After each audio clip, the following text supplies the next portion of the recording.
Local boy Nani ప్రస్తుతం ఈ పేరు బాగా వైరల్ అవుతోంది. కారణం తెలంగాణ ఆర్టీసీ ఎండీ సజ్జనార్.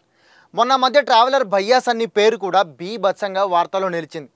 దానికి కూడా కారణం ఆర్టీసీ ఎండీ సజ్జనార్. అయితే వీళ్ళిద్దరిని సజ్జనార్ వైరల్ చేయడానికి కారణం బెట్టింగ్ యాప్స్. సోషల్ మీడియాలో లక్షల మంది ఫాలోవర్లు ఉన్న ఈ ఇన్ఫ్లుయెన్సర్లు బెట్టింగ్ యాప్స్ని ప్రమోట్ చేస్తూ ఫాలోవర్స్ని మోసం చేస్తున్నారని, చట్ట వ్యతిరేక విధానాలను ప్రమోట్ చేస్తున్నారని ఆయన తన ట్విట్టర్లో పోస్టులు చేశారు. దీంతో వీళ్ళిద్దరి మీద నెగిటివిటీ వస్తుంది. సముద్రాల్లో చేపలు పట్టుకుంటూ ఆ వీడియోలను సోషల్ మీడియాలో పోస్ట్ చేసి వాటి ద్వారా లక్షల మంది ఫాలోవర్స్ని సంపాదించుకున్నాడు లోకల్ బాయ్ నాని. కానీ ఇప్పుడు అంతమంది ఫాలోవర్స్ ఉన్నారు కాబట్టి వాళ్ళకి బెట్టింగ్ యాప్స్ ప్రమోట్ చేయడం స్టార్ట్ చేశాడు. ఈ వీడియో సజ్జనార్ చూసి వెంటనే దాన్ని తన ట్విట్టర్లో పోస్ట్ చేసి నానిపై చర్యలు తీసుకోవాలని డిమాండ్ చేశారు. దాంతో పోలీసులు కూడా అక్కడికి వెళ్ళి కొంచెం హడావుడి చేశారు. ఇదంతా చూసి నాని వెంటనే సారీ చెబుతూ ఇంకెప్పుడు ఇలాంటి యాప్స్ ప్రమోట్ చేయనని ఒక వీడియో రిలీజ్ చేసి సారీ చెప్పాడు. ఇప్పుడు భయ్యా సన్నీ యాదవ్ ఏం చేశాడో చూద్దాం. భయ్యా సన్నీ యాదవ్ ఒక ట్రావెలర్. ఆయన దేశాలు తిరుగుతూ ఆ ట్రావెల్ వీడియోస్ని తన యూట్యూబ్లో పోస్ట్ చేస్తూ డబ్బులు సంపాదించుకుంటుంటాడు. అయితే కొద్ది రోజుల క్రితం అతడు ఒక వీడియో తన ఛానల్లో పోస్ట్ చేశాడు. అందులో ఒక బెట్టింగ్ యాప్ని ప్రమోట్ చేశాడు.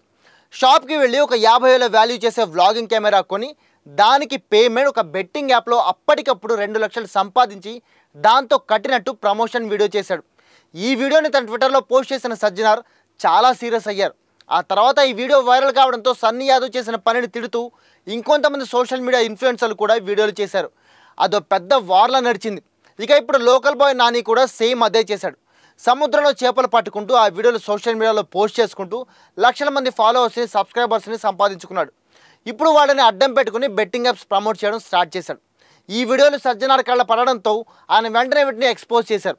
చాలామంది యూట్యూబర్లు కూడా వీళ్ళు చేసిన తప్పు అంటూ వాళ్ళ ఛానల్లో వీడియోలు పోస్ట్ చేశారు.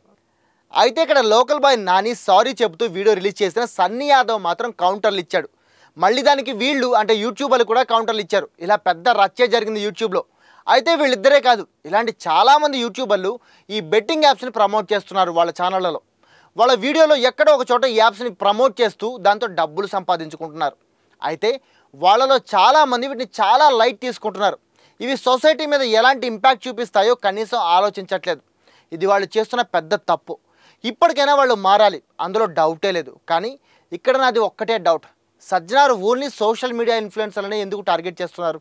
ఇదే పని సెలబ్రిటీలు చేస్తుంటే వాళ్ళని ఏమీ అనకుండా ఎందుకు సైలెంట్గా ఉంటున్నారు?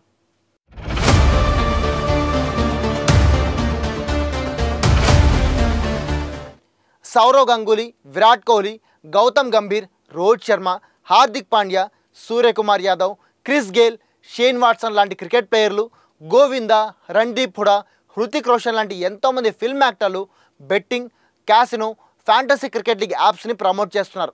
విరాట్ లాంటి వాళ్ళు కూడా ఇలాంటివి చేస్తున్నారు. మరి వీళ్ళకి చట్టాలు వర్తించవా? ఇదే కాదు, షారుఖ్ ఖాన్, అజయ్ దేవగన్, అక్షయ్ కుమార్ లాంటి యాక్టర్స్, కపిల్ దేవ్, వీరేందర్ సెహ్వాగ్ లాంటి స్పోర్ట్స్ పర్సన్స్ చాలామంది పాన్ మసాలా లిక్కర్ యాడ్స్ కూడా చేస్తున్నారు. అంతేకాకుండా cool drinks, sugary drinks, chocolates, unhealthy foods ఇలా చాలా వాటిని సెలబ్రిటీలు ప్రమోట్ చేస్తారు. కానీ నిజానికి వాటిని వాళ్ళు ఎప్పుడూ తినరు, యూజ్ చేయరు. దీనికి సంబంధించిన చాలామంది సెలబ్రిటీల వీడియోలు కూడా ఆన్లైన్లో వైరల్ అవుతున్నాయి. వాళ్ళు ప్రోడక్ట్స్కి ఇచ్చిన యాడ్స్ అండ్ ఆ తర్వాత ఇంటర్వ్యూలో మాట్లాడిన మాటల వీడియోలు జాయిన్ చేసి చాలామంది వీళ్ళ డ్యూయల్ స్టాండర్డ్స్ అండ్ జనాల్ని మోసం చేస్తున్న తీరుని ఎత్తి చూపించారు. అంటే డబ్బుల కోసం వాళ్ళు యూజ్ చేయని అన్హెల్దీ అండ్ హార్మ్ఫుల్ ప్రోడక్ట్స్ని యూజ్ చేస్తున్నట్టు కలరింగ్ ఇచ్చి జనాలని ఇన్ఫ్లుయెన్స్ చేసి వాళ్ళు వాటిని యూజ్ చేసేలా చేస్తారు. ఇది తప్పు కదా? వాళ్ళు చేస్తుంది మోసం కదా? చెప్పండి. ఇక్కడ నా ఒపీనియన్ చాలా సింపుల్. ఆగితే ఇవన్నీ ఆగాలి. జస్ట్ యూట్యూబర్లని, చిన్న చిన్న ఇన్ఫ్లుయెన్సర్లనే టార్గెట్ చేయడం తప్పు. అలాగని ఈ సోషల్ మీడియా ఇన్ఫ్లుయెన్సర్లు చేసిన పనిని సపోర్ట్ చేయడం లేదు. వీళ్ళు చేసిన దానికి చట్టపరంగా ఎలాంటి చర్యలు తీసుకోవాలో అలాంటి చర్యలు అన్నీ తీసుకోవాలి. అలాగే వీళ్లతో పాటు ఇలాంటి యాప్స్ని ప్రమోట్ చేస్తున్న సెలబ్రిటీల మీద కూడా సేమ్ చర్యలు తీసుకోవాలి. వాళ్ళ చేత కూడా క్షమాపణ చెప్పించాలి. మరి ఆ దమ్ముందా?